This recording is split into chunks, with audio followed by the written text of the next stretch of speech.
workshop on circular economy, and yesterday I was talking to NIRI director, Dr. A. Vaidya. I told about the program and then also the workshop. So Dr. Vaidya just 2 months before he delivered our Dr. Biswas Memorial Lecture in our Vivekananda Institute. So he said that we are all busy with World Environment Day celebration and you are organizing such a good workshop. So this is a very practical thing. I said that credit should go to Devalina Madam because it is her brainchild, that workshop on circular economy. I have another friend who is in the Prime Minister's committee, Dr. S. Venkatman of IICT. So we had series of programs, and last year, 3 of our students, so they went to IICT Hyderabad, Indian Institute of Chemical Technology, for the circular economy project. So like that, I hope that more such interactions will come so that the actual implementation of circular economy one day we can achieve. So with this I request Devalina Madam to start her self-introduction followed by the workshop. Thank you very much. Get this out because I would like to walk a lot when I am talking. So সবাই সামনে চলে আসুন, যদি পিছনে কেউ আছে তো অনেকগুলো জায়গা আছে, প্লিজ সামনে চলে আসুন। ওয়ার্কশপ হচ্ছে গিয়ে মানে আমাদের ইন্টারাকশনের জায়গা, তো যতটা আমরা ইন্টারাক্ট করতে পারবো তত ভালো হবে। পিছনে কেউ থাকবে না, এখানে অনেক জায়গা আছে। চলে এসো সামনে, একদম সামনে সিটে চাই।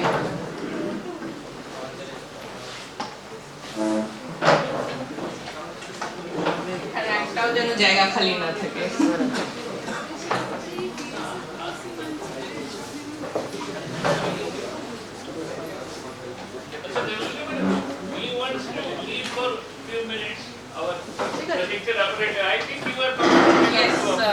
ইন্টারনেটটা থাকলেই হলো। ঠিক আছে, আমি অফিসে আছি। ঠিক আছে জাস্ট আমি 5 মিনিট যাব। হ্যাঁ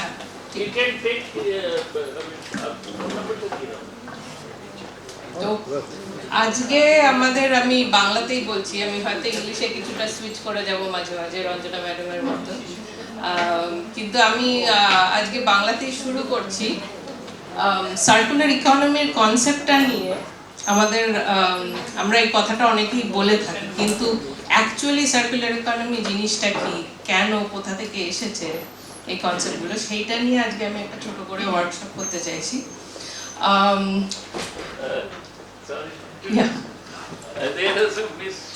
So I am currently আমি coastal resilience programme director for Texas Sea Grant. Sea Grant একটি সংস্থা যেটা ইউএস এর ডিপার্টমেন্ট অফ কমার্সের আন্ডারে।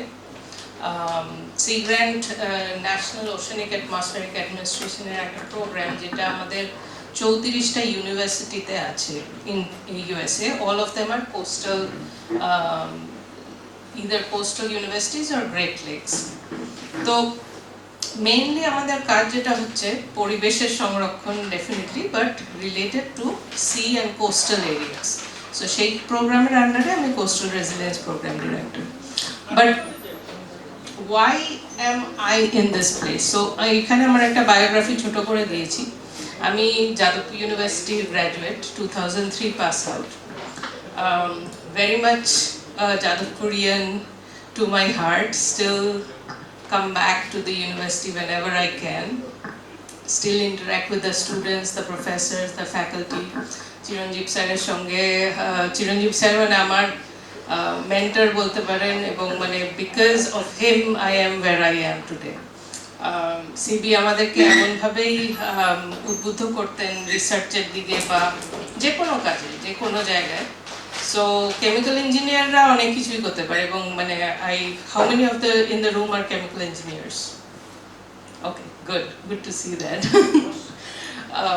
Not that we hold anything against non-chemical engineers, But chemical engineers, according to us, আমরা অনেকটাই engineering এ contribute করি এবং to the society, everything that we create is used by the society. So, and we also, in a sense, we also create the menace in the society.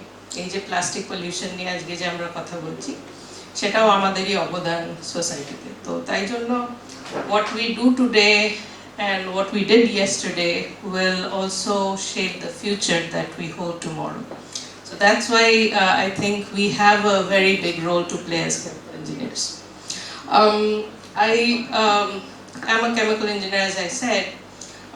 Before I joined Texas Sea Grant, I was the Associate Director for Gas and Fuels Research Center in Texas A&M.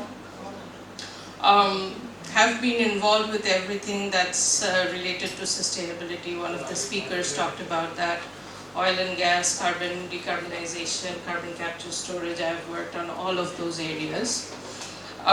Primarily as a researcher, but also as director of research. So I have directed several research projects, and I still continue to direct certain research projects that are in this space of sustainability, space of decarbonization, space of next generation of, I wouldn't say renewables, renewable energy that much, but the transition from a non-fossil, fossil-based resources to a non-fossil-based resources.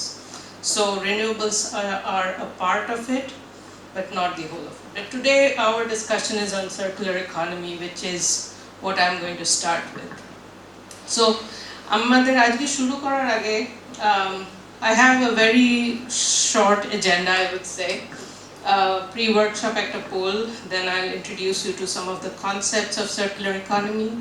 What are some of the challenges, the research needs, a few case studies, and then an open interactive discussion. And then I'll conclude with how you can come for graduate studies in Texas A&M or any other US university.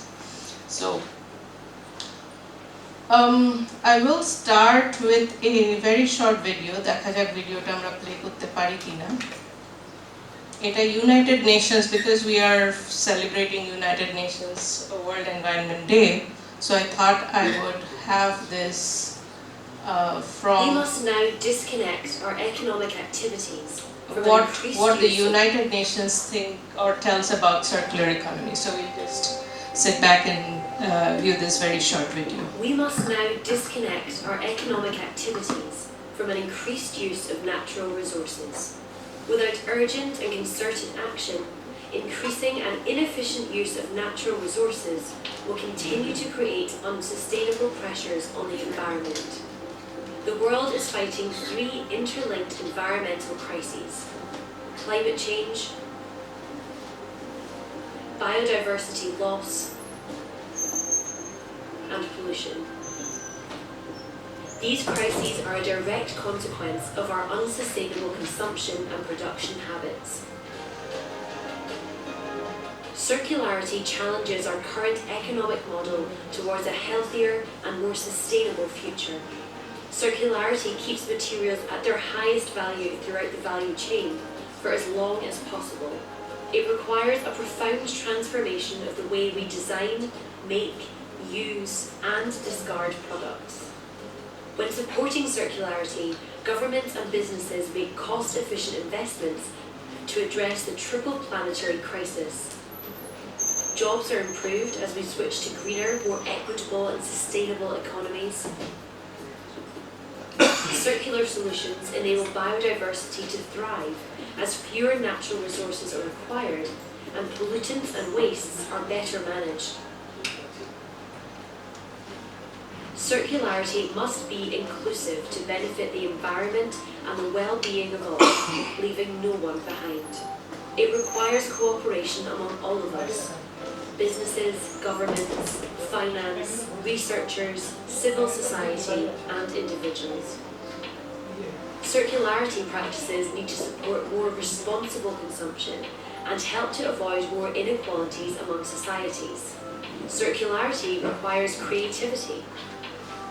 Circularity is a way to achieve sustainable consumption and production and other sustainable development goals.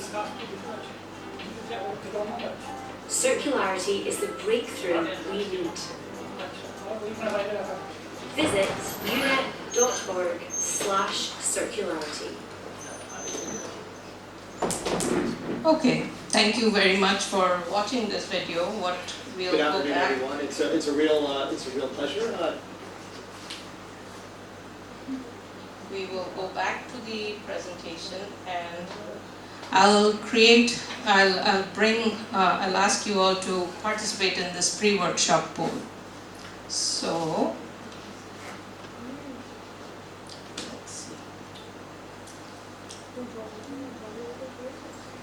Do all of you have a smartphone? Yes. Can you use your smartphone to open your camera app? Please, everybody who has a smartphone, if you do not have a smartphone, আপনাদের কাছে যদি smartphone থাকে তাহলে স্মার্টফোনের camera অ্যাপটা খুলে QR কোডটা scan করুন।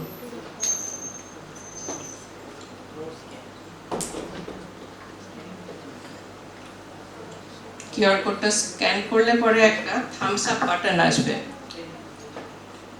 সেই থামস আপ বাটনটাতে ক্লিক করুন। যদি পিছন থেকে স্ক্যান করতে অসুবিধা হয় আপনারা এসে স্ক্যান করে যেতে পারেন, অথবা উপরে এই menti.com এ যেতে পারেন আর এই কোডটা ইনপুট করতে পারেন।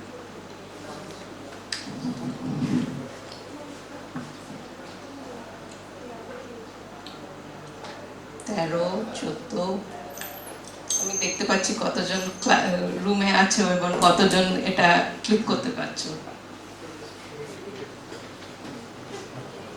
Okay, I will hit for a critical mass of about 20 and then we'll go forward with that.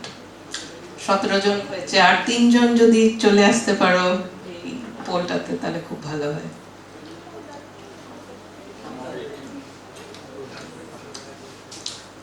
আচ্ছা, ওকে, 19 আর 1 জন।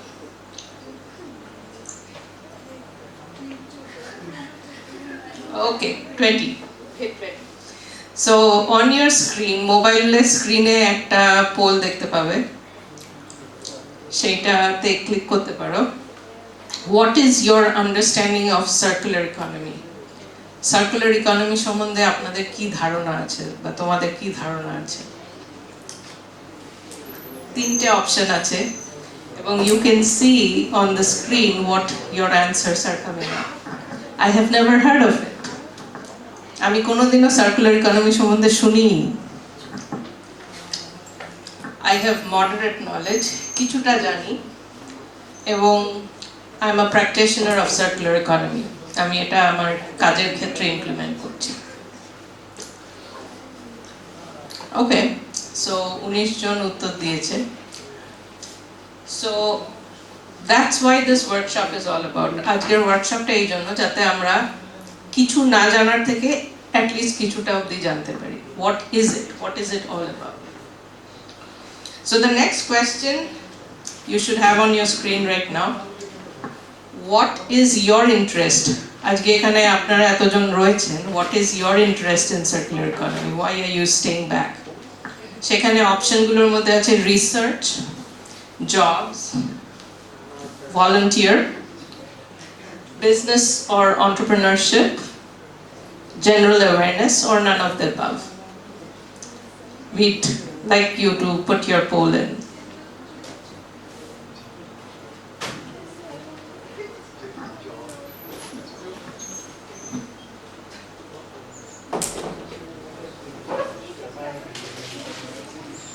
You are giving multiple choices according to your interest, like you are ranking which one is most important to you. So এখানে একটা ranking তৈরি হচ্ছে as we speak of what is your interest, why are you in this room right now.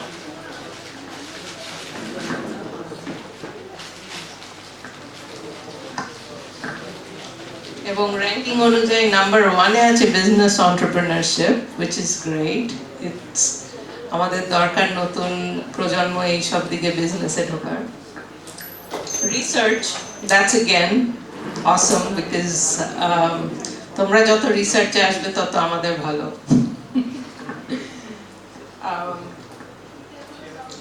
Two more, I think. General awareness, okay. Research এখন third position এ run করছে, that's still fine. We have to be aware of what we want to do research in. আমাদের research এ যাওয়ার আগে জানা দরকার. Okay, next question. What are the first 3 words that come to your mind when you think of waste? তিনটে শব্দ, waste কথাটা শুনলে পরে তিনটে শব্দ কি মনে হয়?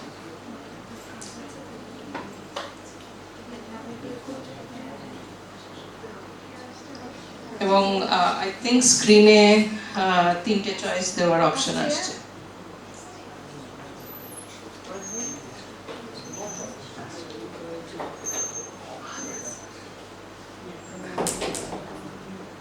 First 3 words that come to your mind.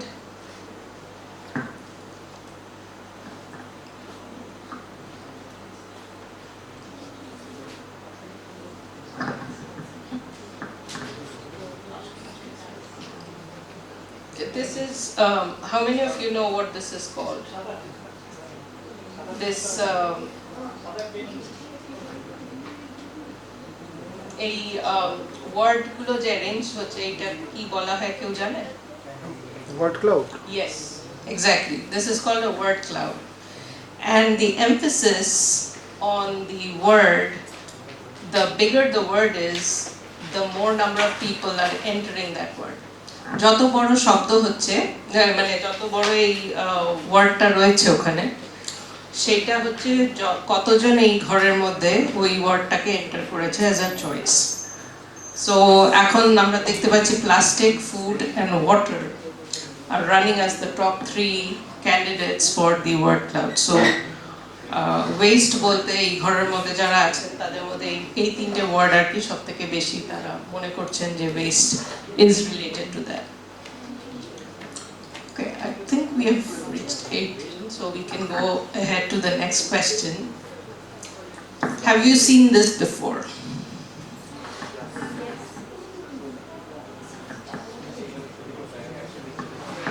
আমি এই শহরে পার্ক স্ট্রিট মেট্রো স্টেশনের গায়ে এটা দেখেছি.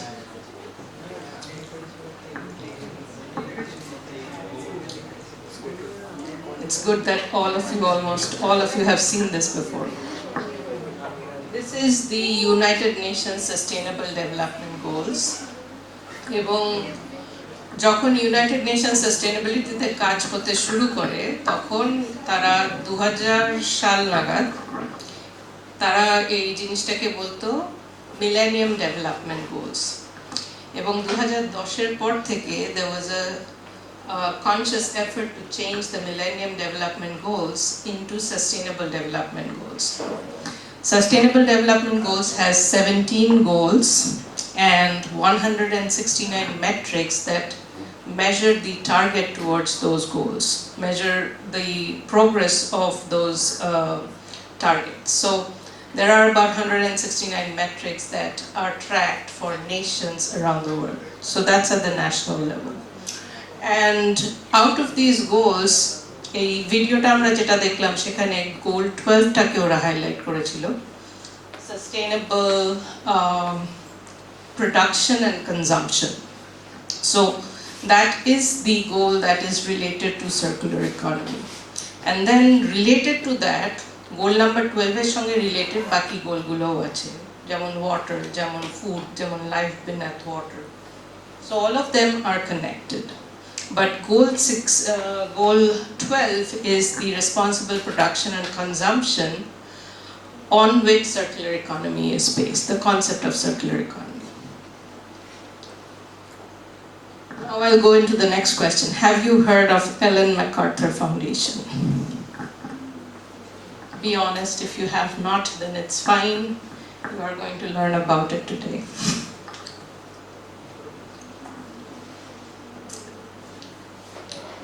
Who said yes? Can I get yes for the chair? Google করে দেখে নিচ্ছ. Good, good.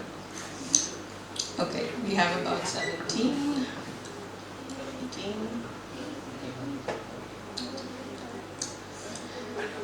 Have you heard of or do you know about the Alliance to End plastic waste.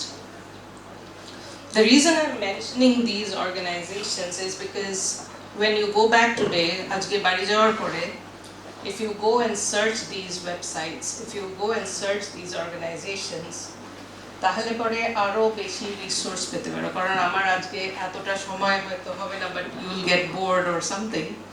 But at least if you want to learn more about these things, these two organizations, you will get case studies as well as theoretical basis. আমি কিছুটা theoretical basis আজকে cover করব, but to get more information, I think these are very nice trusted resources. So I just wanted to set the groundwork based on this information. And the next question we'll deal with later, etate pore asbo, but keep your phone browsers open, we'll come back to this. Okay. So now that the poll is done, I'll start with circular economy concept. Shobai screen ta dekhte paccho? More or less? Okay. যদি কোনো প্রশ্ন থাকে, stop me any time, আমাকে থামিয়ে দিয়ে প্রশ্ন করতে পারো।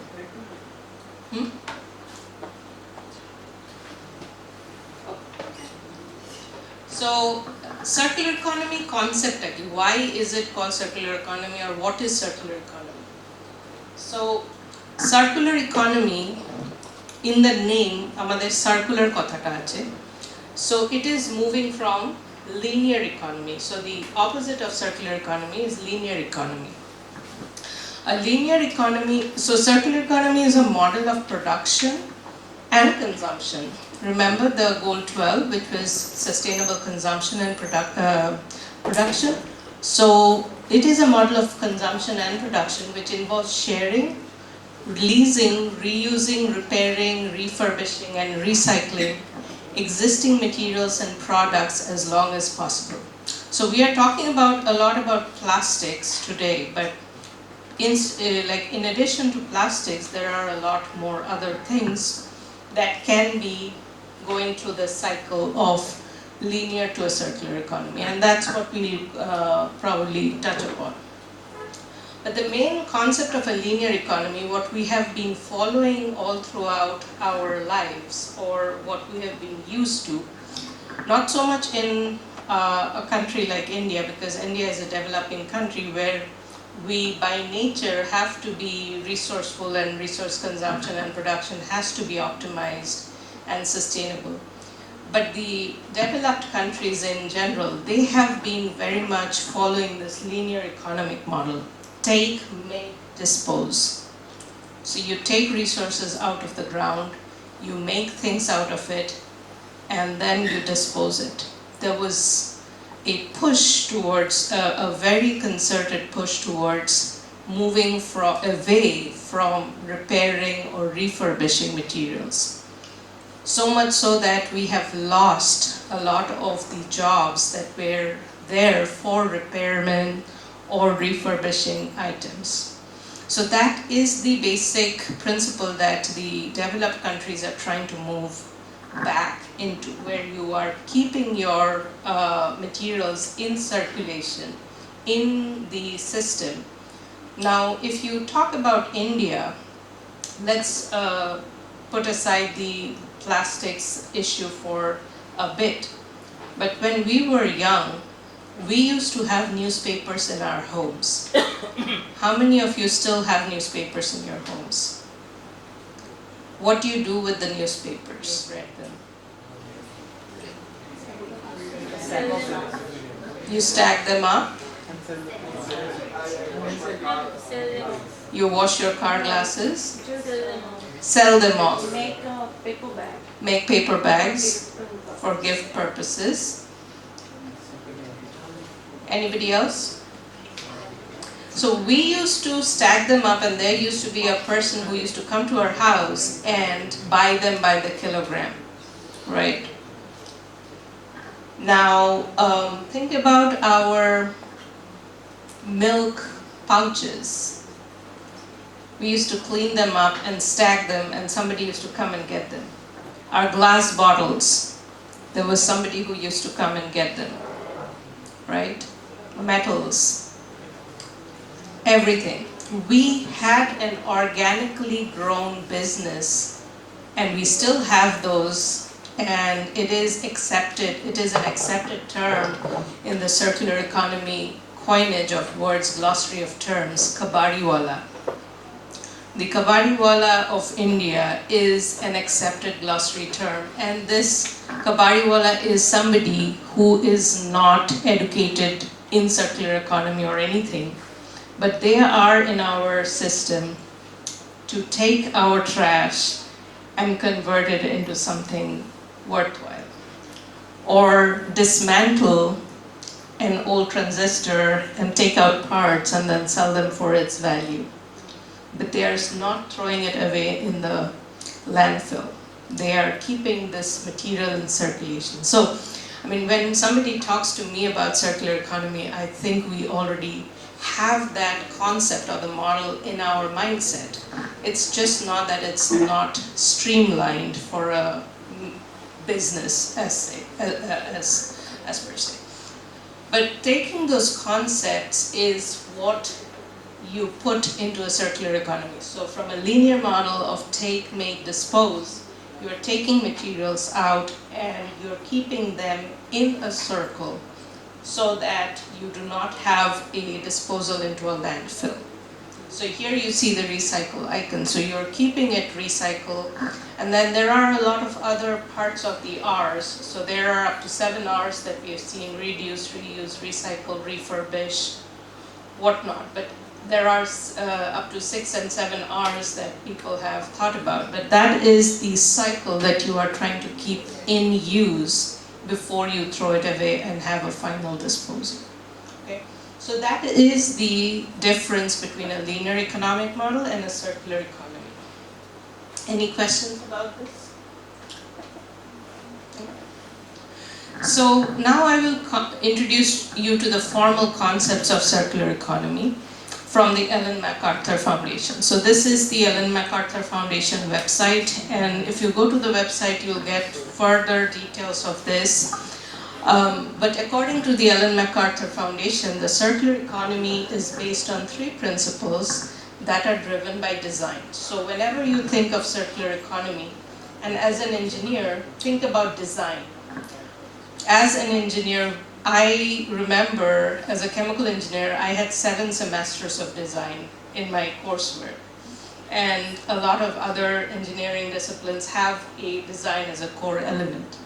So definitely design is the core for circular economic principles. It may be the design of materials, it may be the design of products, it may be the design of the supply chain, but whatever you are doing, design is the core element of circular economy principle. And so there are 3 principles: eliminate waste and pollution. So you are eliminating waste and pollution by conscious design of those elements. You're circulating products and materials at their highest value. So, as an example, let's say when you have a gold earring that breaks, does that gold earring lose its value? Probably not. You can probably sell that gold earring for the value of the gold. However, for example, if with the gold earring you have made something that is more valuable than the price of the gold itself. So for example, if you make it into an alloy and that alloy works in your, let's say, life-saving device, then that value has increased than the price of the metal itself. So you're trying to recycle it or cycle that or bring that back into circulation at a value of its base value or at a higher value. The reason I mention this is that we have a lot of food waste. And typically with food waste, what the normal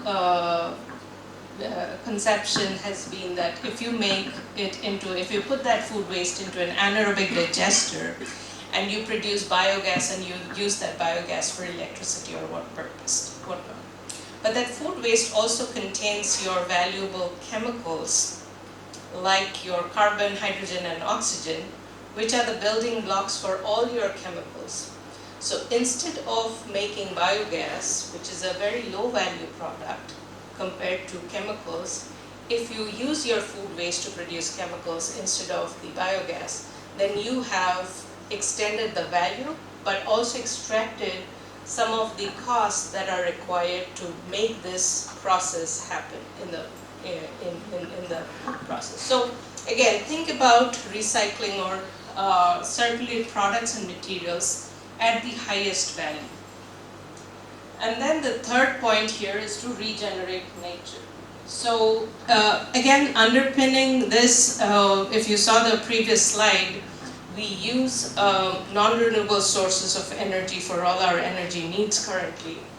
But to move to a circular economy, you also have to think about renewable energy resources being supplementing these processes.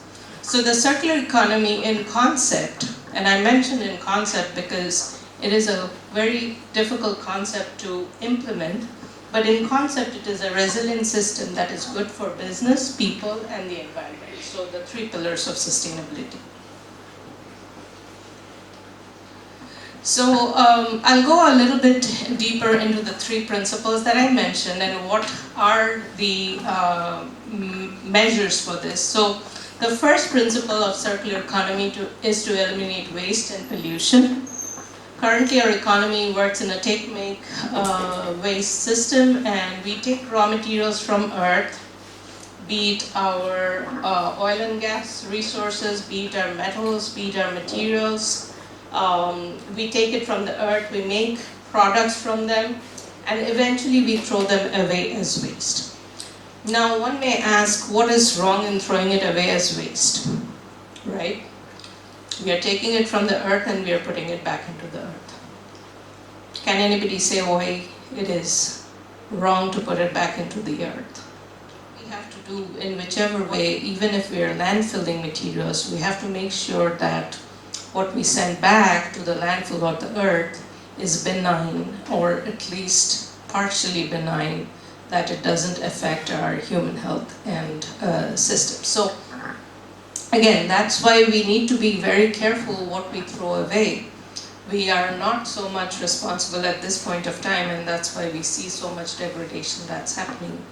But that is the underlying concept, that we must be very much aware of what materials we take out from the earth, what transformations do we put them through, because a lot of times we take materials and then we convert them into alloys, and those have different properties than the virgin materials themselves. So they may be persistent in the atmosphere or in the nature for a much longer time than their original counterparts.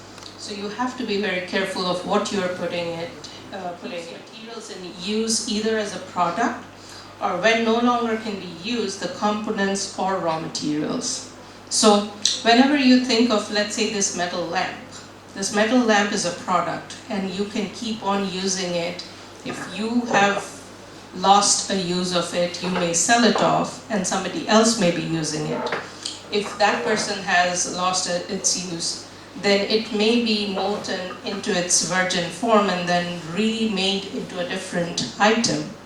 Or, for example, if you have these radio or other items, you can then dismantle them and use the parts that are useful still and discard the parts that are not useful anymore. So that's the concept of putting the value is, and I think I have made the point here, that this way nothing becomes waste and the intrinsic value of the products and the materials are retained.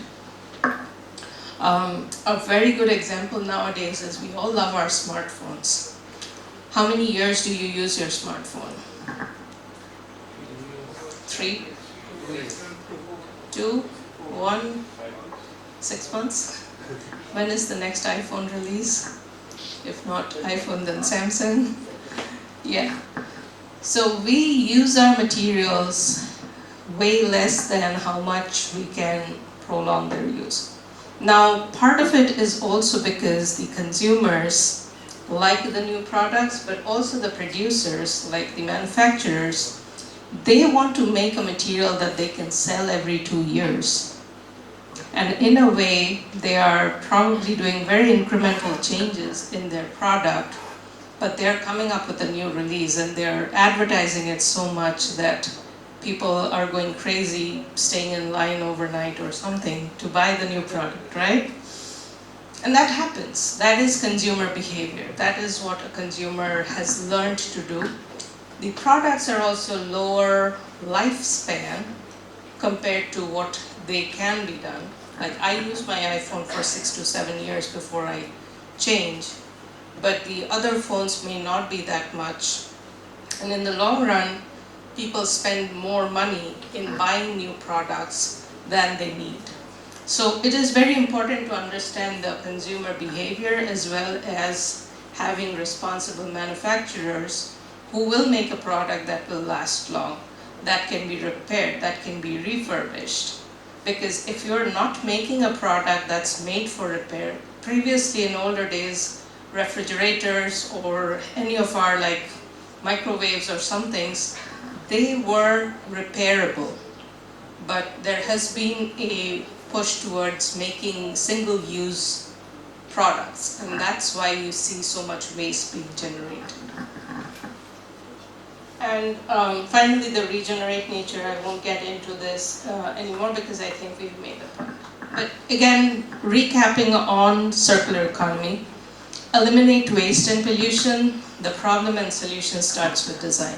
So whatever I talked about in terms of the cell phone that doesn't work for more than 2 years, it is by design it has been made not to work for more than 2 years. By design we can change that mindset for it to work for more than 2 to 3 years, where you can just change the battery pack and it will be as good as new. So those kind of things, you have to change the mindset or start with the design or go back to some of our older days of repairing and refurbishing and recycling materials. Again, going from linear to circular, I hope you will all remember this: take, make, dispose, to reduce, reuse, and recycle. And then designers eliminating waste for a circular economy. So design principles, by using our principles of design, you make materials that you eliminate for circular economy. In the next slide, I'll touch upon the technical cycle and the biological cycle. And then regenerate nature, you go from a mindset of extraction to regeneration.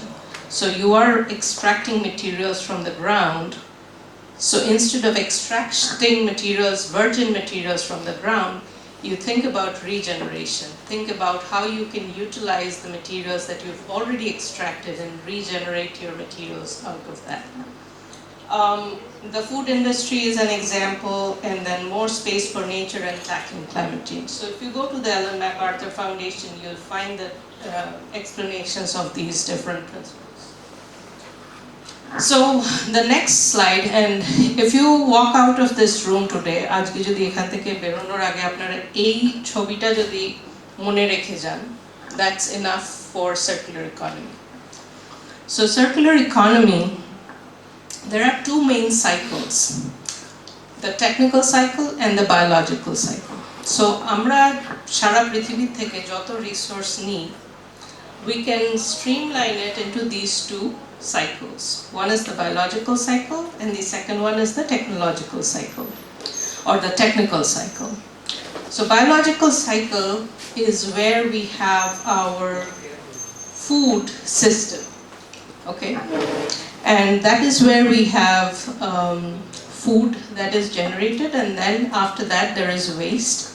And from that waste, we can have extraction of biochemical feedstock, or we can have consumers that will take some of the food waste and transform it into other processes.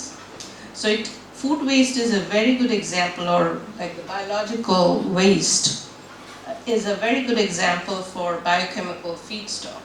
So our agricultural products, or even tree products, all of them are made out of carbon, hydrogen, and oxygen, CHO, hydrocarbons. And those hydrocarbons are also the same resources that produce our plastic materials or our oil and gas. So those are also hydrocarbons. So If you are able to replace your fossil hydrocarbon resources with these agricultural based hydrocarbon resources, then you have achieved a circularity that is very short term. So our agricultural products are short term recyclable materials. You put those back either through anaerobic digestion or through biochemical feedstock, and you can put them back into your processes. Now I'll go to the technical cycle, which is the right side of this diagram. Technical cycle is when you extract finite materials, for example, your metals or coal or other finite materials, and then how is manufacturing done? Manufacturing is a combination, like I'll go back to the cell phone example. It is a combination of several parts that come together as a whole. So when you're designing that product, when you're designing for, let's say, your car, or you're designing for other manufactured products, you have these different parts. So you see in the first block there, I don't know if it's very much visible, but the top block there is parts manufacturer. So you have parts being manufactured. And then you have the product manufacturer. So for example, a car company may resource some of their parts from different vendors, and then they take those together for the product manufacturing. And then you have the service provider. So you have a product manufactured, for example, your air conditioning machine, or your car, or your refrigerator.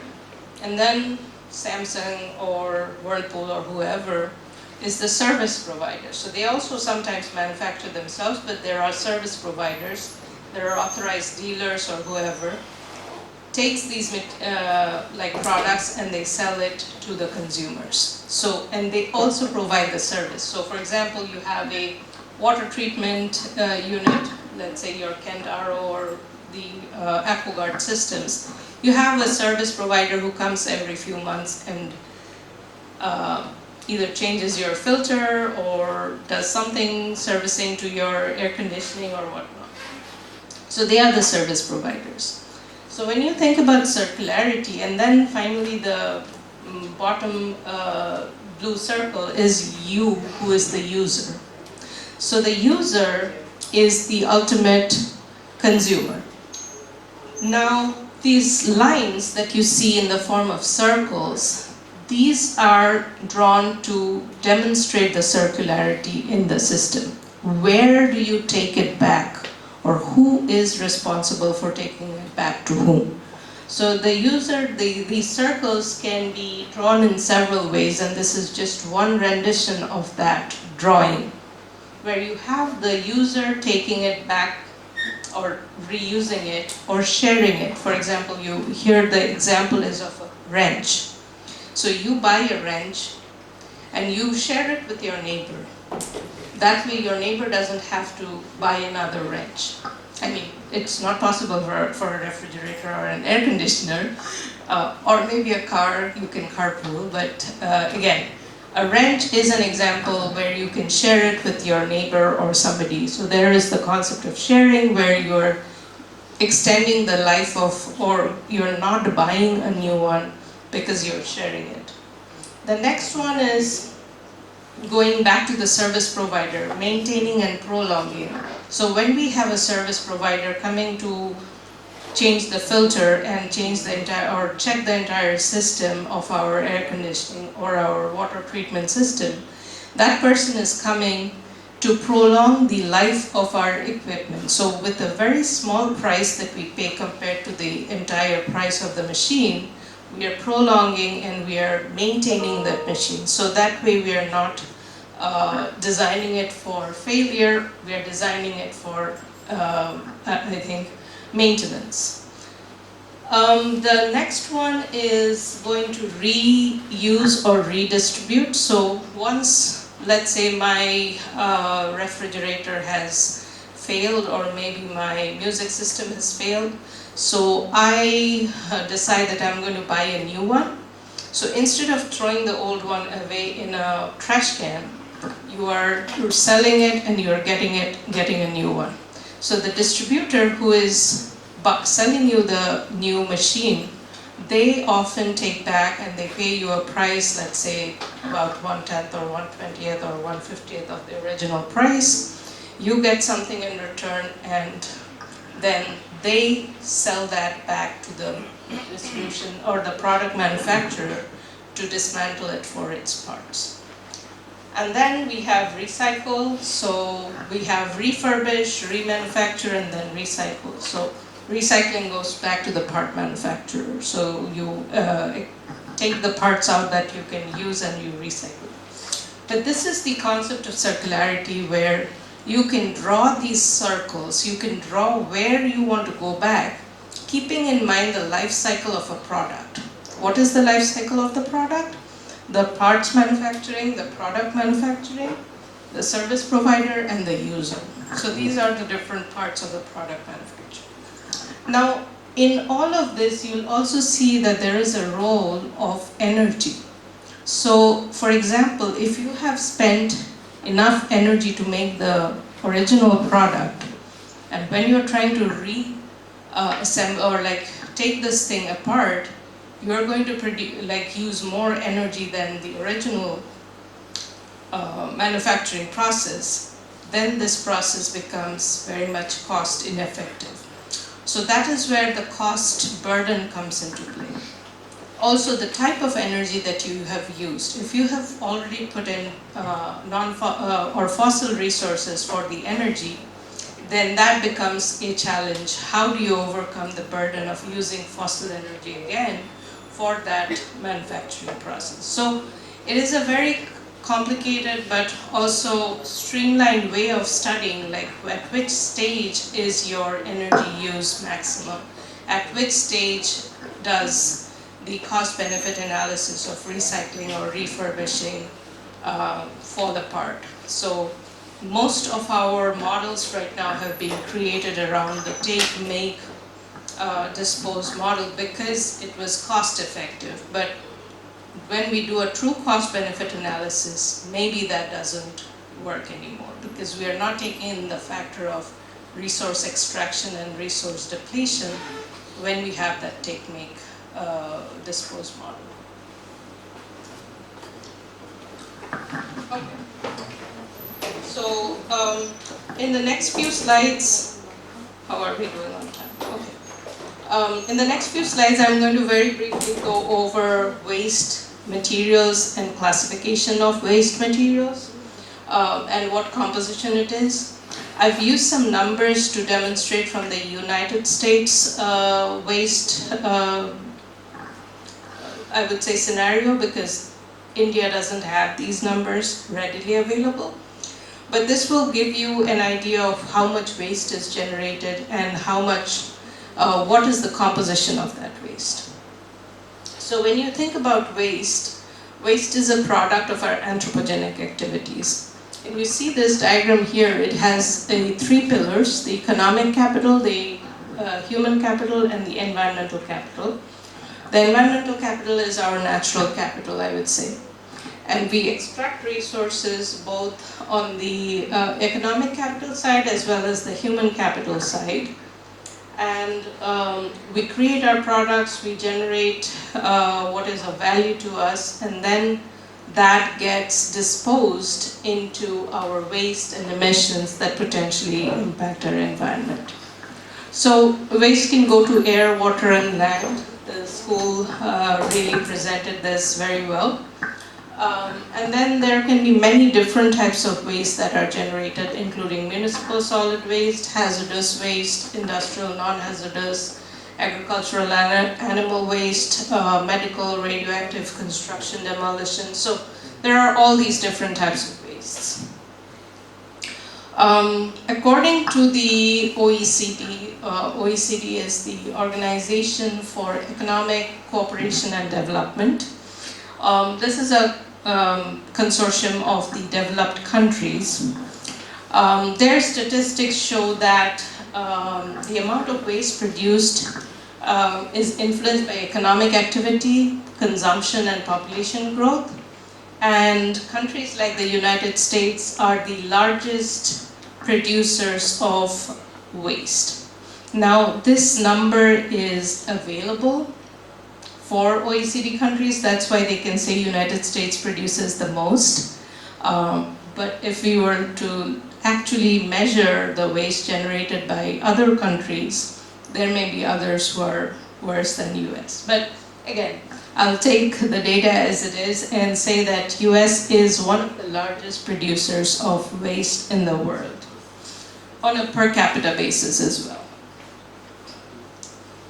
So since we can measure some of this, the numbers that you see here, United States generated about 292.4 million tons of trash in 2018, and out of which about 146 million tons ended up in landfills.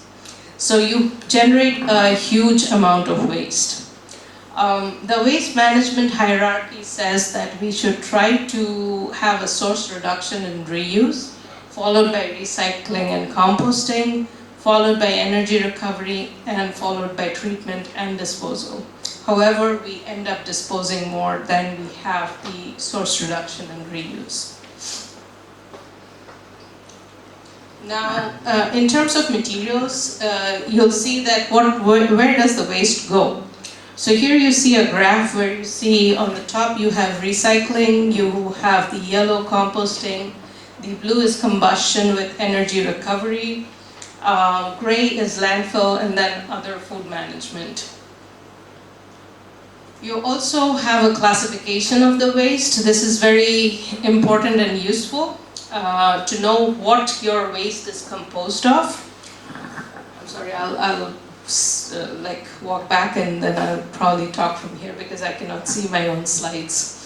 Out of the 292.4 million metric tons that are generated, you see that about 23% of it is paper and paperboard. Remember the newspaper example? You are taking out of your system about 23% of, and this number is more or less same for every country, give or take. But whenever you're taking out the waste from your system before it ends up in the landfill, you are already doing some form of circular economy. So paper and paperboard, 23%. Food waste. 22%. Food, yes. Some statistics say that about 50% of the food that is generated in the world ends up in waste. And that's why you talk about the cold chain systems. Yeah. That is a staggering number. And you are putting in so much resources. If you think about what you eat on your plate and how much energy has been consumed to produce that, it is a staggering number. So about 22, I mean this is I think on the lower side, but among all food generated, 50% of that food becomes waste. And that is even before it gets to the consumer. And that's why you have all these policies that are looking at cold chain, transportation, storage issues, because you are producing the food but there is no way to store it, you have to throw it away. Sometimes people do it for the price control, price gouging and whatnot, but mostly it's because the infrastructure, in India at least, the infrastructure was not there to save that food from getting wasted. Plastics, 12.2%, but it's still a significant amount.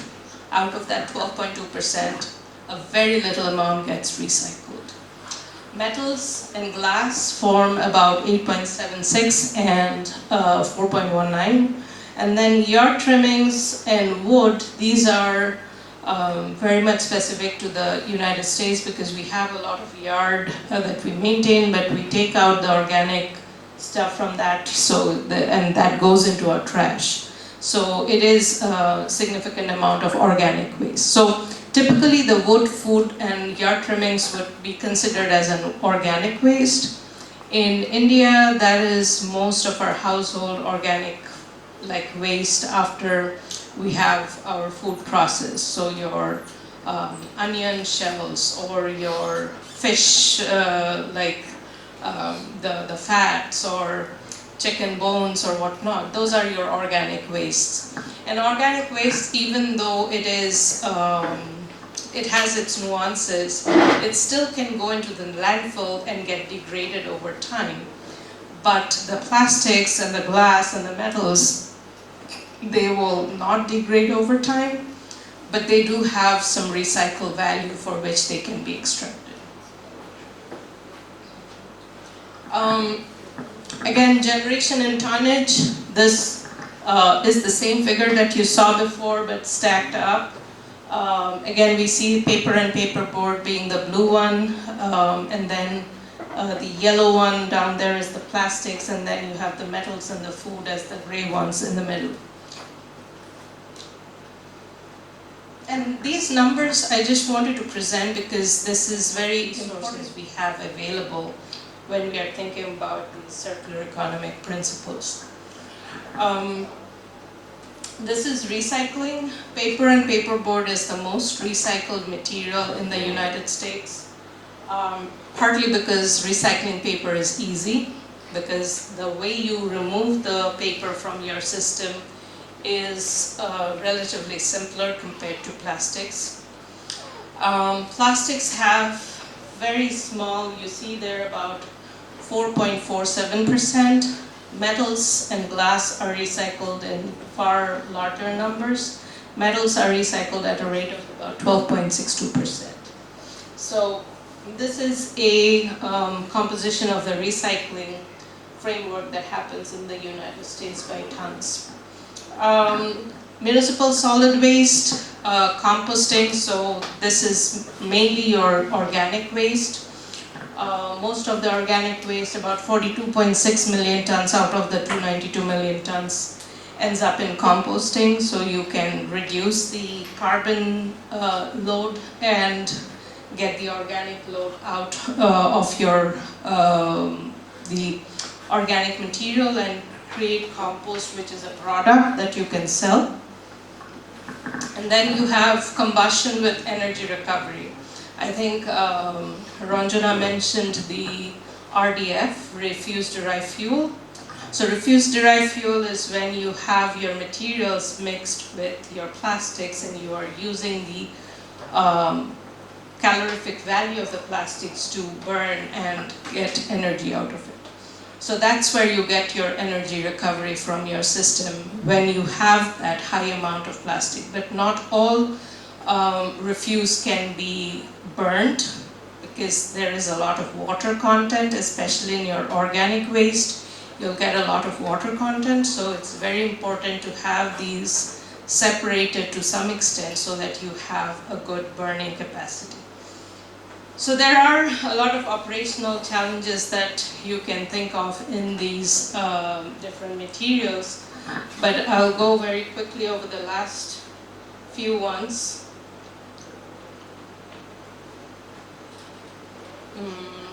Materials classification. So combustion with energy recovery, there are about 75 facilities in the US that does combustion with energy recovery. And then I'll go into the life cycle of waste. So typically what we started with was waste, and then we had waste management. Then the concept changed into sustainable materials management. So unless you stop calling waste a waste and start calling it a material, you do not get away from the mindset of waste to a materials management concept. So that's where the US Environmental Protection Agency started calling waste management sustainable materials management. And from that concept, it became evident that you are looking at waste as a different entity. It is a material. It is, at the end of the day, it is a material that you're dealing with. So that's why it came to sustainable materials management, and then finally it came into a circular economy concept. So now we're talking about circular economy, but these are all like transformations of the same idea that from which it started and converted into these different ideation processes to come to a circular economy concept. So life cycle of waste, this is a very crude diagram. I don't want to go into the details. I'll share the slides later so you'll have the access to this. But if you look at one, which is material extraction, manufacturing, distribution, and usage, and the life cycle of waste used to end at end of life, which is a landfill. Now for circular economy, you are thinking of reuse, recycle, compost, energy recovery, and then the least preferred is the landfill. We also saw the inverted triangle in the EPA's waste management hierarchy, and it's the similar format. Now, this is a sustainable materials management document that EPA had created back in, I think, 2009 for a roadway towards 2020. And that's where life cycle assessment was thought of as a major way of studying the waste's life cycle and then get into the aspects of materials that can be recovered from the life cycle of the waste. So this is an important item that I thought I'd share. And then circularity will need to extend the traditional life cycle of a product. I think I've mentioned this enough, but again, looking at it in a pictorial manner, you have the extraction, processing, use, waste, and then after that waste is generated, instead of sending to a landfill, you are putting it into collection, storage, valorization, secondary raw material, and marketing of the secondary raw material. So there is a whole different extension of that waste after it has been generated to put back into the system, and that is another business model that you have to create. Energy is an enabler of human development. I thought I'll spend a couple of minutes on this slide because it is very important. We are talking about waste for all of this time. Mostly the waste that we have talked about is the material waste, the molecules that we can hold. Let's say the phone or the water bottle. But there is a huge waste that we cannot see that is created in our society. You see, this is a Lawrence Livermore National Lab. It's a very well-known national lab of Department of Energy in the United States. And they put this figure out for the flow of energy and energy consumption in the United States. So on the left you see the different forms of energy, and the size of the box shows how much energy is used relative to each other. In total there is about 100 quads of energy that is used or consumed in the United States. And out of this, about 36% or 36 quads is petroleum, 32 quads is natural gas. And then the rest you see, the top is solar 1 quad, nuclear 8, hydro 2.5, wind 2.74, geothermal, very insignificant. Then you have biomass about 4.98 and coal of 11. So the reason I want to put these numbers out is that all of these resources form the resource base for energy in the United States. And in the middle, the orange box that you see is the electricity generation. And that electricity generation is about 37 quads that is used in the United States. And then you have residential, commercial, industrial, and transportation. Now out of this, on the rightmost side you see two gray boxes. The topmost one is the rejected energy and the bottom one is the energy services. So out of all of this 100.2 quads on your left, after all these transformations, only 32 quad has been utilized in your energy services. The rest 67% is rejected energy that has not been used for anything. It is a huge number. And when you think about this, think about your thermal power plants. What is the technology that runs a thermal power plant? Anybody can explain to me the thermal power plant process? Or the power generation process? No? Go ahead.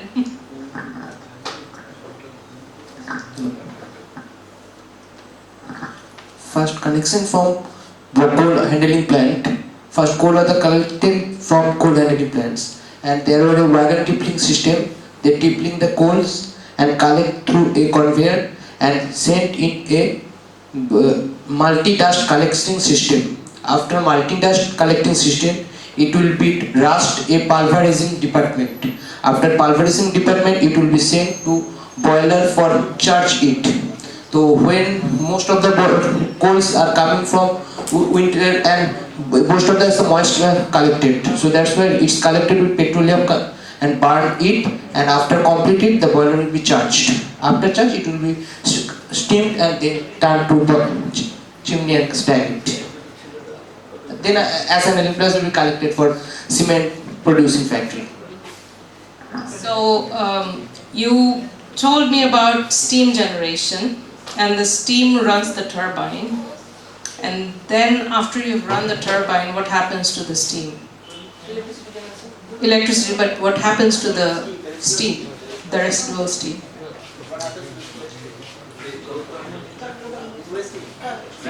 So the steam, that after one cycle of the electricity generation, it goes out and it's completely wasted. So that is what you see there, the rejected energy. 67.5% of that steam, the content energy that you had used to put in steam, to generate the steam, that goes out of the system. So this is a very significant amount, and all of those who are in the energy business know that this is a major wastage. So if you can think of processes that you can use that steam and co-locate with your power plant, where you can use that energy content of the steam. For example, I'll give you an example. Have any of you heard of desalination? Desalination of water. Membrane processes are used for desalination of water. Reverse osmosis. RO systems, right? If you can combine some of that thermal energy that's still remaining in the steam with your incoming water for your RO system, you increase the temperature of your RO water inlet and you decrease the energy used for pressurizing the outlet. So that is a very significant integration that you can do. The other integration that you can always think of is use this steam for its hot water quality. We may not need the steam, but we may need hot water for our purposes. So CHP systems, combined heat and power systems, have been developed for these systems. So when you think about design, think about these out-of-the-box thought processes as well, because you have that 67% of energy that you extract from the ground or from other resources that gets wasted. So how can you integrate that energy? What is the quality of that energy that you're getting? How can you integrate it with existing processes or some of these circularity processes? You can think of design in that way. How can you integrate what is wasted with what you are requiring? So when somebody says, I need energy to do this, where am I going to get the energy? Renewable energy? No. Think about these lower rate forms of energy that you already have available. Integrate with those systems so that you can make more efficient processes, so that you can increase the output of your processes in this way. Thank you very much. Okay. So circular economy implementation challenges, I'll very briefly go over these challenges. I think we are near the end of the day and we want to get through this. But again, recap of the circularity diagram. So think about the challenges in each of these circles that are going back to your system. Think of the challenges that you may face for this circularity implementation. I'll touch upon two parts. So this is a materials recovery facility that you have. In the materials recovery facility, you get the single source recycle or single stream recyclables. You have waste which is in the form of paper, glass, plastic or metals. You have sorting that happens and you have sorted material that comes up. But one of the major challenges that all municipalities face in implementing circular economy principles or recycling principles is the collection. So the collection is the single most difficult process when it comes to the consumers, the collection system, and especially when there is not a huge population at your disposal who can have these smaller kabadiwala type of businesses, that collection becomes very, very difficult. So I have seen and I have been in systems where there have been different models where you have someone like the consumer collect your recyclables and take it to a recycle dump that is maintained by the city. There is curbside recycling when people come to your curbside, like what you have now in the city of Kolkata. You have curbside recycling where people are coming to your homes and picking up your paper, glass, plastic, trash, separate from your organic wastes. But that recycle and the collection process becomes very cumbersome, especially if your consumer is not well educated. If your consumer doesn't know what to sort and how to sort it and what needs to be put in what bin, that becomes a challenge. So I think this is where you have all of these different kinds of things that can be recycled: metal, paper, plastic, glass, organic, batteries, light bulbs and e-waste. And then I talked about the single stream versus the multi-stream recyclables. Some of the things that, I'll skip over these ones. The materials recovery facility that I just showed you, that has some inherent challenges. So it has some disc screens. And when you have plastics that are put in your recycle or recyclables, those plastic, the thin film plastics, they get stuck into those disc films. And that's what is the single biggest challenge in recycling, as we know of today. So that's why when CB mentioned or Ranjana mentioned the LDPE, the low density polyethylene, that is what is comprised, what makes your thin film plastics. So dealing with thin film plastics is very difficult in recycling. So you have to almost have a separate process of dealing with thin film plastics. So that is one issue. The other one is the contamination. So if your thin film plastics and stuff have food associated with them, so for example, you eat from your Swiggy or Zomato or whatever, and then you have these plastic cups, and then when your disposal man comes, you give them as it is without cleaning or rinsing them, even if they have a little bit of oil and stuff.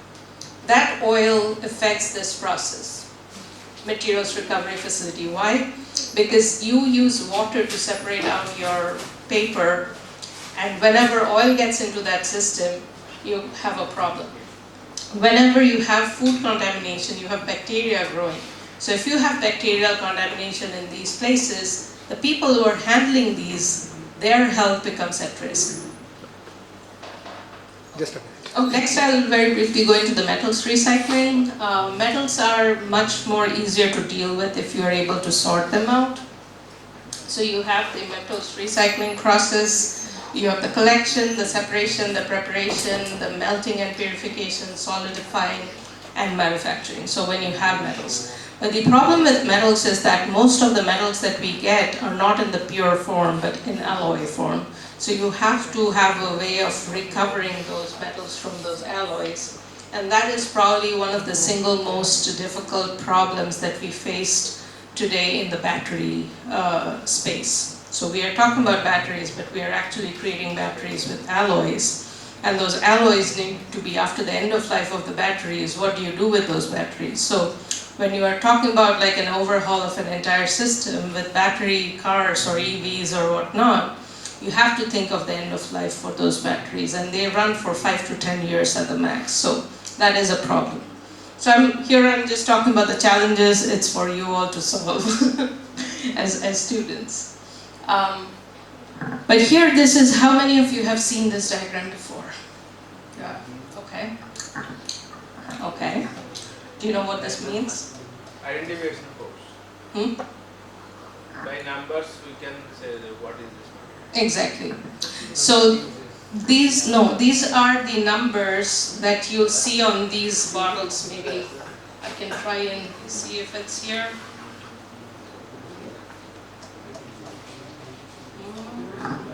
Yep. This is here, under this. You'll see on all types of plastic, you'll have this triangle. This is called the plastic triangle. And in each triangle, you'll see a number. So you have number 1 to 7. Number 1 is always polyethylene terephthalate. If you have a plastic bottle at your hand, you can just go and check it. Polyethylene terephthalate PET, PET bottles, as we know. Look under the bottom. It should be on the plastic itself. HDPE is high density polyethylene, that's number 2. PVC is polyvinyl chlorides, number 3. Number 4 is LDPE, low density polyethylene, that's what Ranjana ma'am was talking about with thin films. Those thin films, you can convert them in a different way. But you do not want the LDPE in your recycling facility. PP, polypropylene, PS, polystyrene. Polystyrene is what we commonly know as thermocol. And number 7 is other. So nylon, your clothing materials, your other stuff, that is number 7. So out of this diagram, I want you to walk out with knowing one thing. 2 things are very difficult to recycle, or 2 things should not be put in your recycling streams. Can you tell me which 2? I already told one. No? No. Out of these 7. LDPE is one that we talked about, and the reason was? It's very hard to recycle it. No,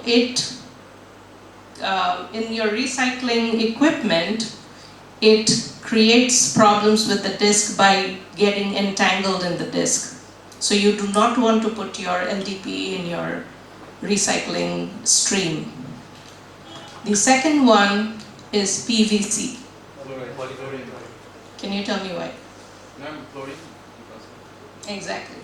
PVC is a chlorinated material.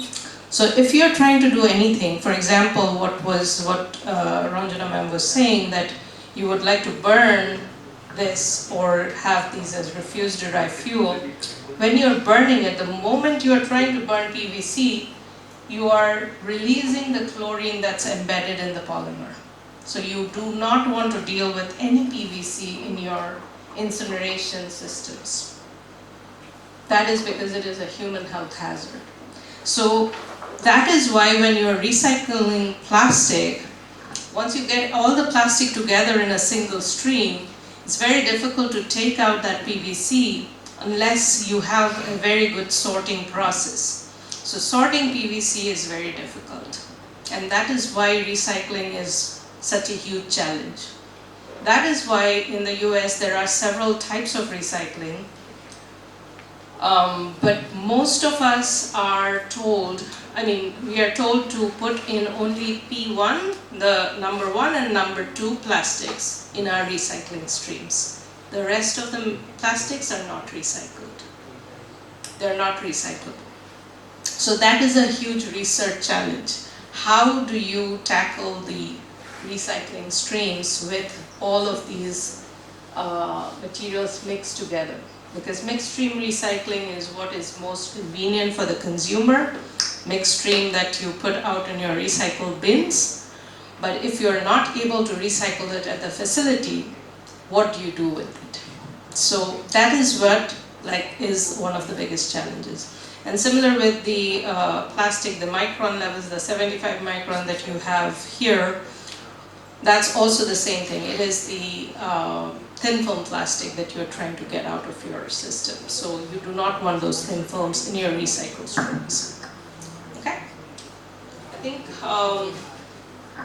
we have talked about the challenges, and we can definitely go into the challenges for implementation, but redesigning value chains, what your value chains currently look like, how to align circularity with competitive business models. I didn't talk much about business, but there is a lot of business that can be created provided you have the business model for this.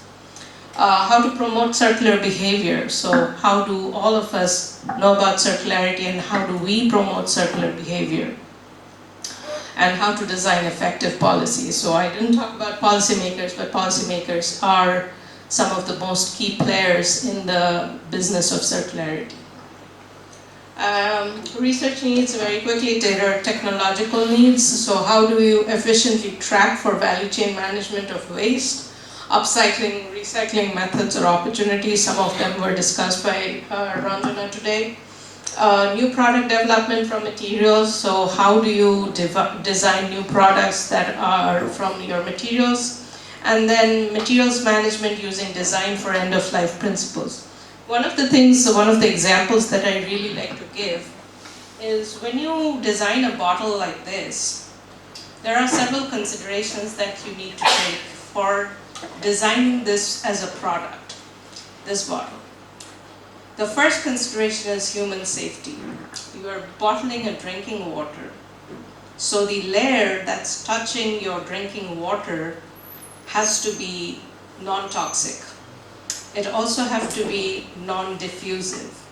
So this bottle perhaps has 6 to 7 layers of plastic that are put into this bottle. So one layer will take care of the strength, the material strength of this plastic. One layer will take care of the toxicity and non-leaching capabilities. So this PET, polyethylene terephthalate, will also have several other layers that you can think of. So when you design for this, if you are able to design polymers that take care of 2 or 3 of these properties, then you reduce your material use and the material that you're putting in these things. So there are certain considerations like this that people think of. What was not mentioned in the number 1 to number 7 is certain new kinds of polymers like polylactic acid. Polylactic acid is made out of corn starch, and that is what you commonly know as biodegradable plastics. So cornstarch-based polylactic acid, it has similar properties to PET, but you can put them in the landfills and they will degrade over life. So, but they are very expensive compared to the PET bottles, for which they are not widely used. Management needs, there is efficient management of waste materials and management, and there are new business players. And then social research needs, so change in attitude, awareness, and then policy research and implementation. I'll end with about 3 case studies very briefly. This is the Philips case study. So here Philips has implemented the circular economy principles into the same circles that we saw in the Ellen MacArthur Foundation circularity diagram. They have dematerialized and optimized usage. They have service upgrades and extend lifetime, where they also do then refurbish, and then parts recovery, and then include recycled plastics in their products. So you'll see a lot more of these recycled plastic used in different products in the future, because companies are efficiently and consciously adopting these principles for efficient recovery and reuse. Dow Chemical, we work very closely with Dow in Texas. We have active collaborations with them. Dow is collaborating to implement major projects in circular economy that includes at its basis using fewer resources to manufacture our products. So the thin films that I talked about, or the plastic bottles that I talked about, Dow is the primary manufacturer of those polymers. So polypropylene, polyethylene, they are the primary manufacturers. And companies like this, they take upon themselves the responsibility for producing these materials, and therefore they also are involved in the circularity principles as well. Partnering to reduce waste by rethinking business models and improving waste management, working with customers to design products to extend their life cycle and to recover and retain their material value. So I'll let you read this while I get a sip of water.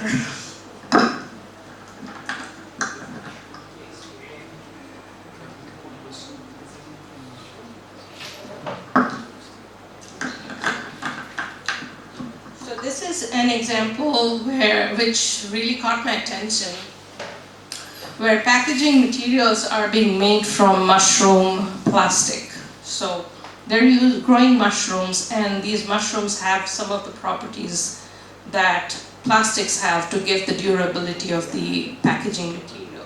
So they're using, Ecovative is using mushrooms for packaging, and they look somewhat like this. So they look like your thermocol or other cardboard type of plastics, but these are completely biodegradable and they will dissipate in the environment without any issue. And Procter & Gamble.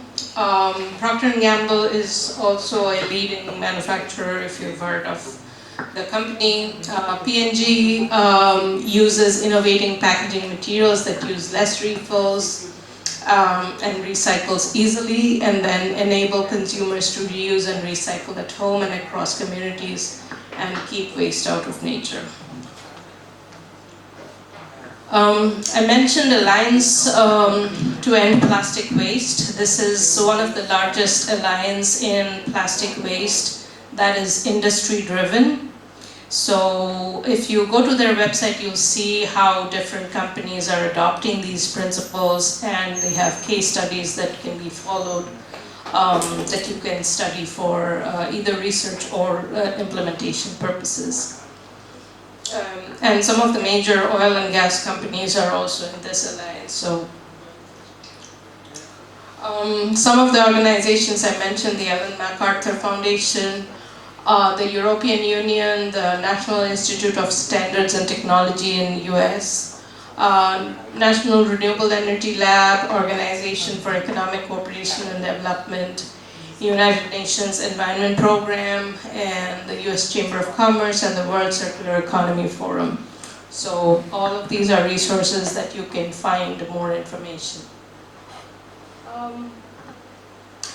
I think I've reached the end of my talk, so if you want, we can end it right here, or we have a very short presentation on a pitch for Texas A&M University's Graduate Studies program. If you're interested, I can go over that.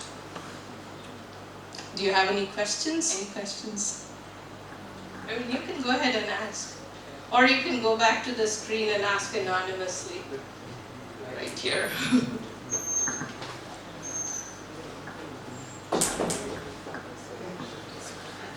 Don't feel shy, I'm not shy. Yeah, I'll share it with the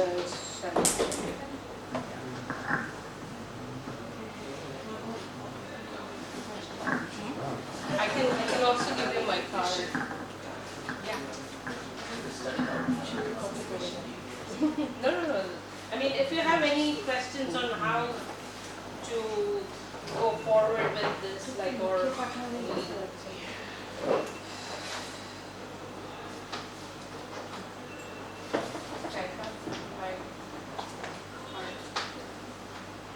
okay, if you have 5 minutes, then I'll just go over the graduate studies program, because I have some students.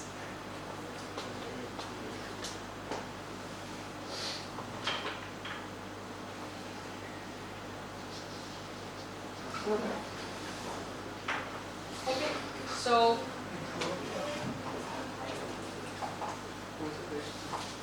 I think we talked about chemical engineering a lot today, right?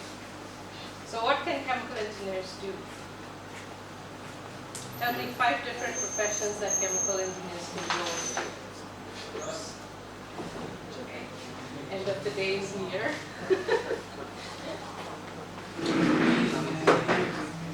Anyone? Plant design, okay. Petroleum refining. Petroleum refining, And they can pipeline design. What else? they can become a professor of chemical engineering. They can become a professor of chemical engineering. Professor of chemical engineering, okay. That's good. You're thinking in the right direction. What else?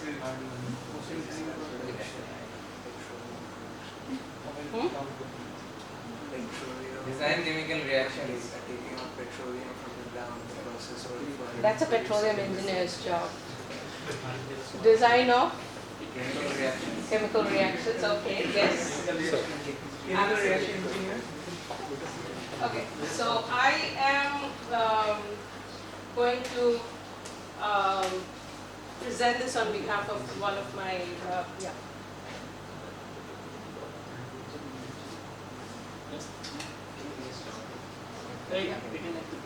So you get your chemical engineering degree, now what? You talked about industrial jobs. Okay,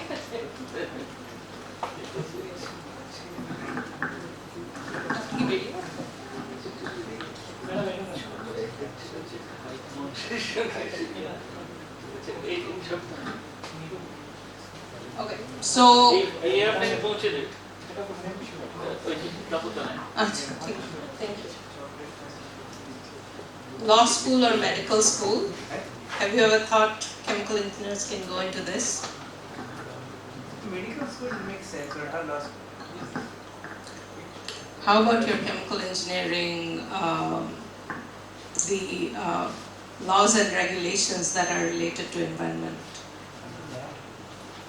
So you have laws and regulations that are very stringently followed, and that's where law.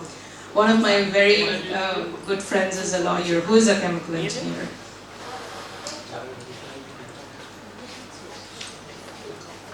And chemical engineering graduate school. Right?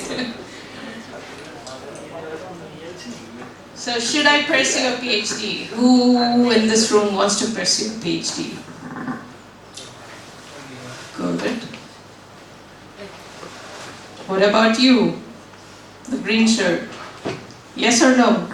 No. Okay. What about you? No. Okay. You in the back? No. Maybe after today you will. So PhD means a research career. Weigh your own experience. What do you enjoy? Research versus industry, such as process engineering. Okay. Some mythbusters. I should only go to graduate school if I want to become a professor. True or false? False. Okay. What will I do when I finish with my PhD? Common myth. The only reason to get to a PhD is to become a professor. Okay. Actual outcomes. You work in the R&D industry. You work in consulting. You can work as an entrepreneur and create your own business. How cool is that? Who wants to be an entrepreneur in the room? Go on. Oh my. If successful, I will become one. Okay, good, good. So you can get a PhD to do that. You can work on a process and work for it for the first time in your life and first time in everybody's life to make a business of your own. National labs. So this is where I did have the opportunity to work in a national lab. With EPA, Environmental Protection Agency, but there are several different national labs in the US, Department of Energy, Department of Defense, NIH, National Institute of Health, National Institute of Standards and Technology. So you can work in the national labs, and of course you can work in the academia. By the way, I'm not a professor. I do not teach anymore. I mean, I was never a professor. I have been in research director positions most of my life. I like to tell people what to do in their research. And in the way, I also get some great experience with graduate students.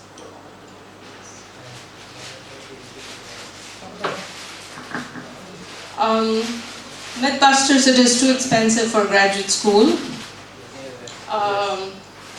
Do you think this is true or false? Yes. Too expensive Yes. for grad school? Okay, that's fine. Common myth is graduate school is going to put me in debt. Good news. For typical chemical engineering programs, your tuition and fees are paid, your health insurance is paid. Students also get paid a stipend, about $30,000 a year. So, think about it.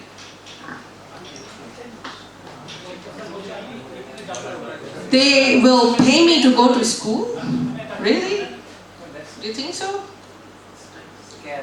Compare this financial situation against law school and med school. So law school and med school is much more expensive. But PhD studies are right for you. Give me just a second.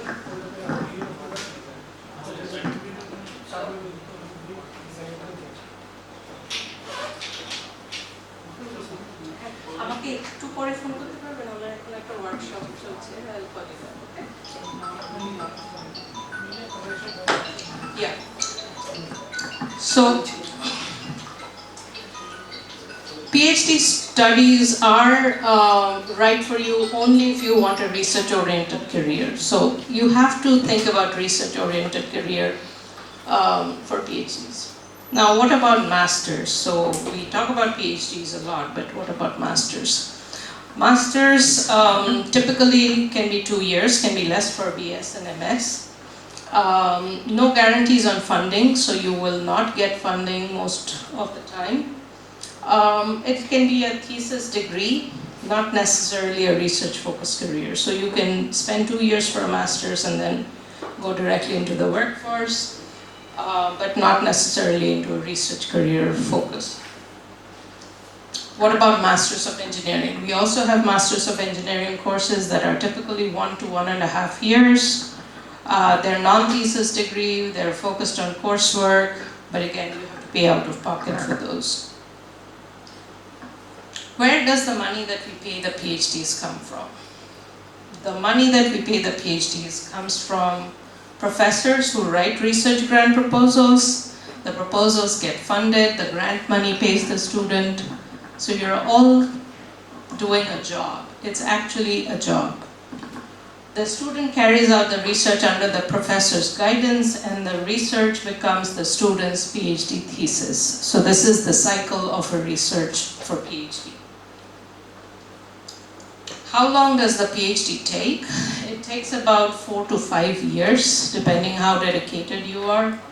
Most chemical engineering students go straight from bachelor's to a PhD. You do not need to have a master's degree to go into a PhD program. Okay? So that's one common myth that people have, that they need to have a master's before they get into a PhD program. No. If you have a 4-year bachelor's of science degree or engineering degree, you can directly go into a PhD. Without MTech. You do not need to have a master's. You can, Yes. Yes. I did it myself. Industry for a few years and then graduate school, is that possible? Yes, yes, yes. We love people from the industry come into graduate school. They come with the industry experience, so they come with real world problems, and they solve the real world problems with us in the PhD degrees. So yes. What is a PhD life like? First year you have a lot of classes, and by a lot of classes I mean a lot of classes. Like you have 4 graduate level courses every semester. Classes like graduate transport, kinetics is reaction engineering, thermal, and similar, and then same for masters and masters of engineering. And for PhD students, you have to take qualifiers to get qualified for a PhD. And then second to the nth year, it is more like a job. You are working under a PhD advisor's guidance to do research. What schools can you apply to? Factors, ranking of school, geography, cost of living. Geography was a major factor for me because I hated the snow and I didn't want to go into the snow, so I had to pick a school that would not snow. Cost of living is a major factor because you do not want to stay in a very expensive place like LA or the East Coast. Yeah, it's not possible to survive in a $30,000 salary there. Connection to the industry. So, for example, Texas A&M, we are very heavily connected with the industry in Texas, especially the oil and gas industry. So we have most of our graduates go into some of the oil and gas majors. And most important factor for grad school success is high impact research that interests you. So for example, the circular economy concepts that I mentioned, if you were to dive deeper into some of those concepts, that is something that is impactful not only to you, but for the society, and that may be of interest to you. And having a good relationship with a good PhD advisor. PhD advisor selection is also very, very important. Timing of application, now there is no requirement for GRE anymore. You do not have to give the GRE entrance exam. Letters of recommendation, statement of purpose, essays and transcripts, and all of this needs to be put in by early December, and then you have acceptance letters in January or February. You visit schools, and this is not for international students, but they have students that, give me a second.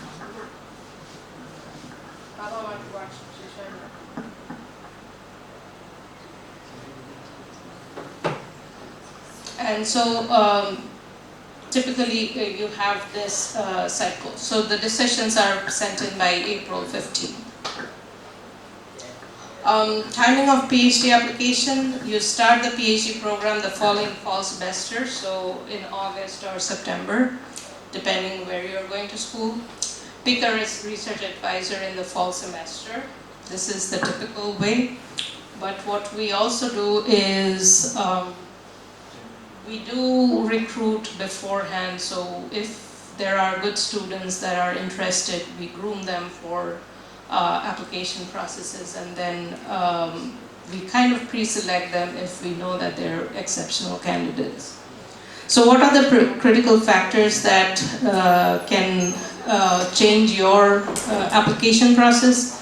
Prior undergraduate research experience. So most of you are in first year or second year or probably third year of your career. Get involved in research as much as you can, and if you have published research either in the form of papers or posters or presentations, it goes a long way for application process. It will put you at an advantage. Prior industrial experience, we also value industrial experience extremely. So if you get out of school, go to the industry, work for 2 years and 3 years, and then feel like you don't like the industry at all.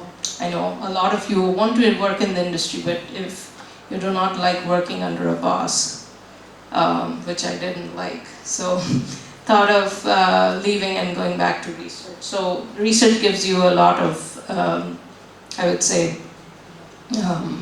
flexibility. Front door versus side door application, what I told about. So front door is the normal way. You are admitted as a free agent. You choose advisor when they arrive. Side door is professor specifically recruits students to their group. Professor pushes department to admit the student, and student must work for that professor, and timing must much more flexible. So again, there are pros and cons, but I have recruited from Jadavpur University before. I have had Jadavpur University students, but I'm open to other universities as well. it's a process of knowing what research is and getting your thought process aligned with research so that you can get into the research academic institutions for PhD. We also have spring admissions. What I talked was fall. Spring is less common for PhD students because you have to get the qualifiers at the end of your first year, so it's very difficult to align that, but again, it's not common.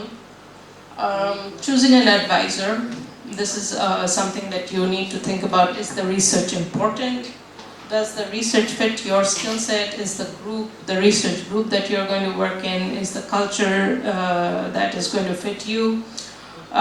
Some professors like to do like daily meetings. Some professors don't even meet you for 6 months, so it's your working style that you have to think about. How have the research group students fared in recent years? And will the advisor act in the best of your own interest? A little bit about College Station. We are in the state of Texas. We are about an hour away from Austin and Houston, 3 hours from Dallas, Fort Worth, and about the same 3 hours from San Antonio. We have, it's a very small town, about 250,000, like আড়াই থেকে 3 লাখ লোক থাকে গোটা শহরে, so it's a very small town. Very interesting. We are a football town. I don't know if you know about American football, but we are a football playing team, and it's crazy, I don't even follow that. But yeah, so we have been ranked as one of the best universities in the country. We are number 10 in undergraduate and number 17 in public graduate program. We have about 44 faculty members in the chemical engineering. We have about 200 graduate students, out of which 140 are PhD students. These are some numbers. One thing that I didn't mention, we have a research expenditure of about $15.6 million. So totally the department itself spends about $15 million per year. In research, we have about 320 publications that come out from the university's chemical engineering department every year. We provide graduate research assistantships to 160 and student fellowships to about 10 students. And then we also have undergraduate scholarships. This is, again, the overall university ranking. This is the chemical engineering ranking again. And some of our graduate students are placed in jobs that go into postdocs, Dow, Shell, BASF, Honeywell, Formosa, ExxonMobil, KBR, and all the major names in oil and gas. So this is what we have to offer from our graduate program. So if there are any questions, I'll be happy to answer. Otherwise, thank you very much for your attention. Questions? No questions. Oh gosh. Thank you very much. Thank you.